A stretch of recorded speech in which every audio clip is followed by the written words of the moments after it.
Alright. Now while I was filming this video, I just got the crazy wild idea to go live. So real quick, let me grab my other phone.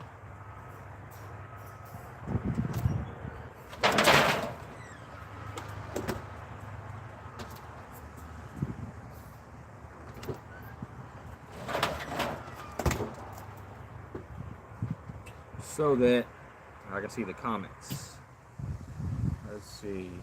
It's been a long time since I've been live. So I remember how to do this.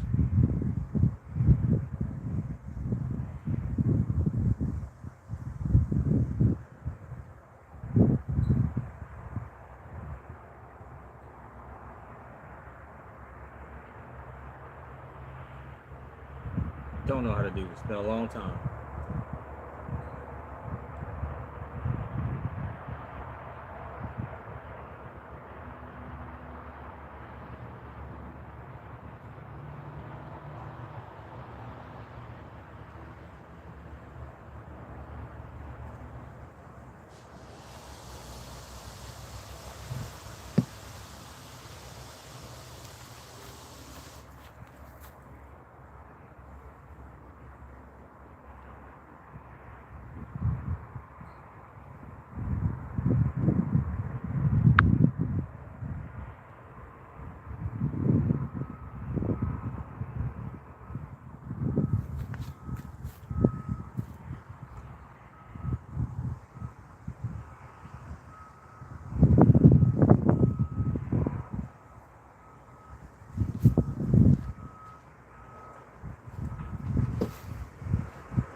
Well, apparently for some reason I'm still, let's see, figure this out.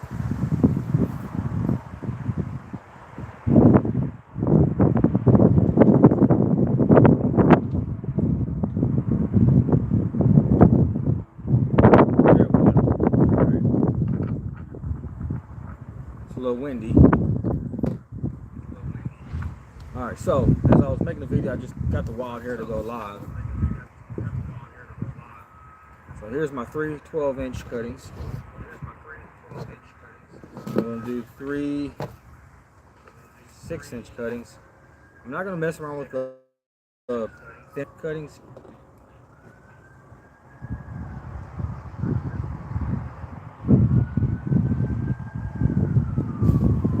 I'm just going to do thicker cuttings. Those guys go 6 inches.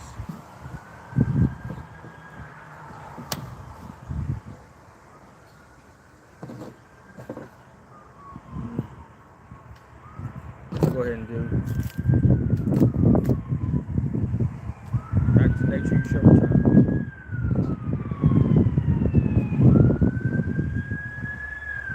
Alright, so same process. Right when I decide to go live, right? Hold on. Alright, there we go. So same process, I'm going to snip off these little branches, suckers, whatever you want to call them. Cut off some of that grain off the top.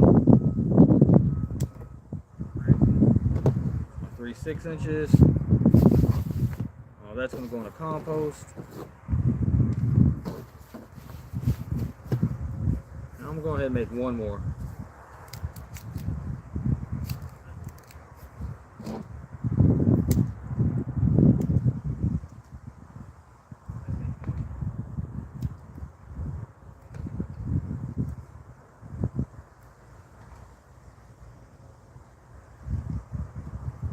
Alright, so I got 4 of the roughly 6 inches. First thing I want to make sure that I got them cut close to the node. 45-degree angle. Same thing. Angle.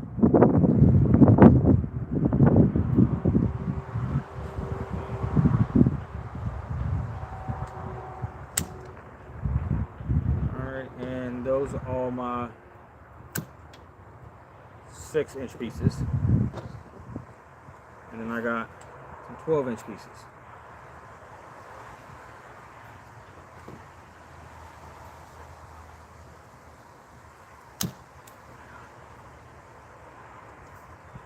What I'll do is I'll let it sit there. Normally, I'll let it sit for maybe a whole day or so.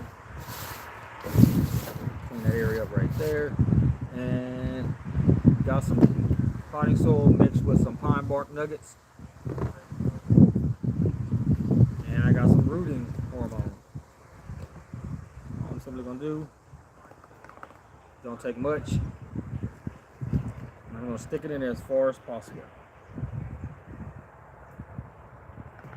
Make sure you remember which end is up, which end is down. And again, I'm not an expert. I have zero luck, but I'm always willing to try. Just a little dab would do you. Not too much.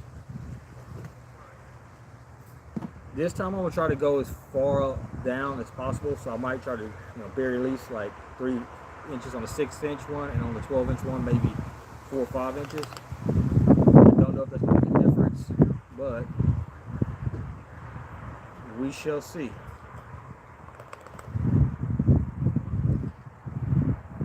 Now the soil's already just slightly damp and wet. You don't want it to be crazy wet. We're going to put a little bit of water in there.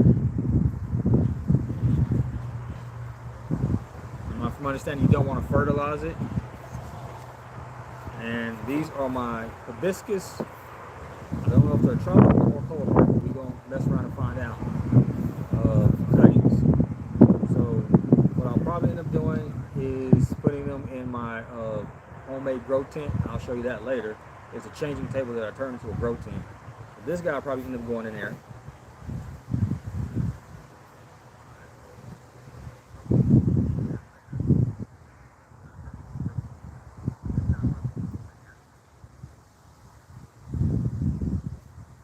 Alrighty.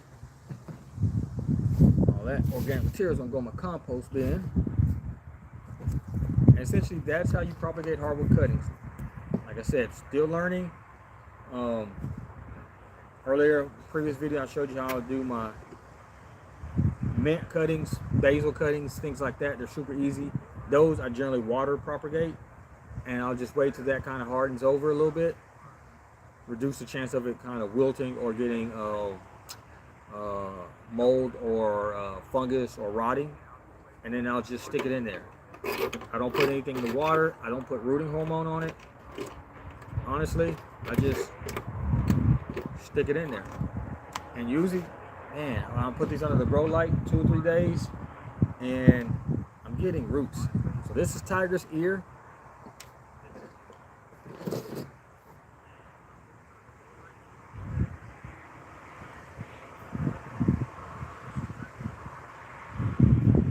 I'm gonna look up a little bit of information about the tiger's ear real quick.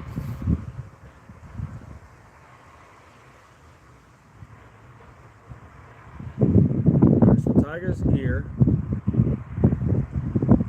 Now there's 2 different kinds. One called tiger's balm and one called tiger's ear. The tiger's balm has more of a camphor, mentholy smell, mint to it. This one doesn't.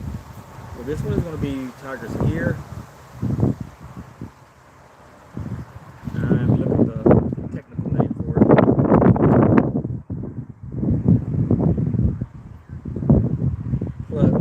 Make sure I say it right. Planthrecus and bonicus. Planthrentus and bonicus. So that is the one that's considered tiger's ear, but also referred to as Mexican mint, which I didn't know that. Mexican mint, and I think, if I'm not mistaken, Mexican mint is also sometimes called Mexican oregano.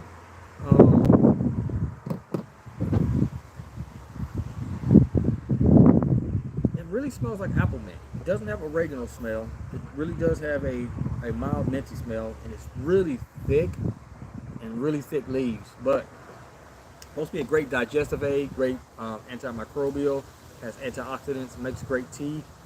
Sometimes people use it in dishes. Let me see.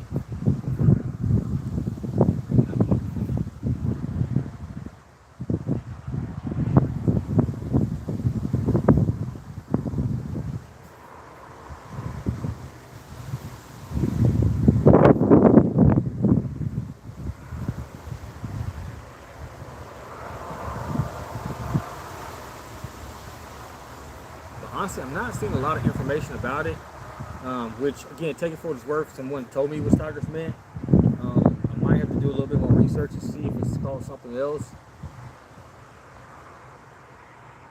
If you know, go ahead and put something in the comments. Let me know if you recognize that, if you've grown that or used it before.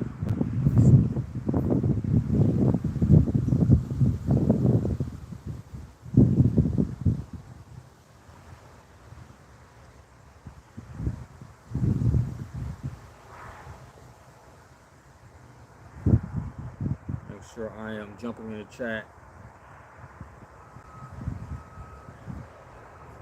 All right. So, but like I said, mint is one of the easiest things to propagate. You just simply make sure you got it cut at 45 degrees. Make sure you got some nodes up and down there. It's easier to root through the node, but it doesn't always necessarily have to root through the node. It can root actually through the skin, I guess you could say. But if you have, the more nodes you have, the better chance you have of it rooting. And again, I'm just gonna let these kind of callus over, and I'm gonna put these in another cup. I got these 3 in a cup, and all I got is water. And again, I prefer to use colored cups so that it blocks out the light, so you don't have the chance of it getting root rot, which my last batch ended up doing.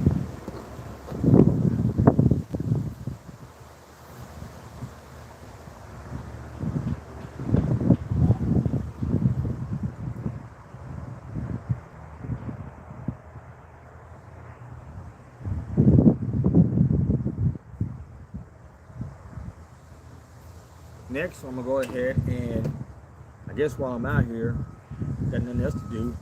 Well, actually I do got something to do, but I want to go get ready to make some of my oil for my beard oil. So that's my next task to do. Might do it today, might do it tomorrow. You know what? Do it tomorrow. So if you can, stop by tomorrow. I'll be doing another pop-up live. Just something I had a wild hair and decided to do. I'll be doing another one tomorrow, and tomorrow I will be trying my Levo oil infuser, and I have no idea how it's going to go. I'm completely clueless, but I want to try to infuse some oil with my Levo oil infuser. I'll be infusing jojoba oil mixed with coconut oil, rosemary, and mint. So that's the idea there. So I'm going to see how it goes.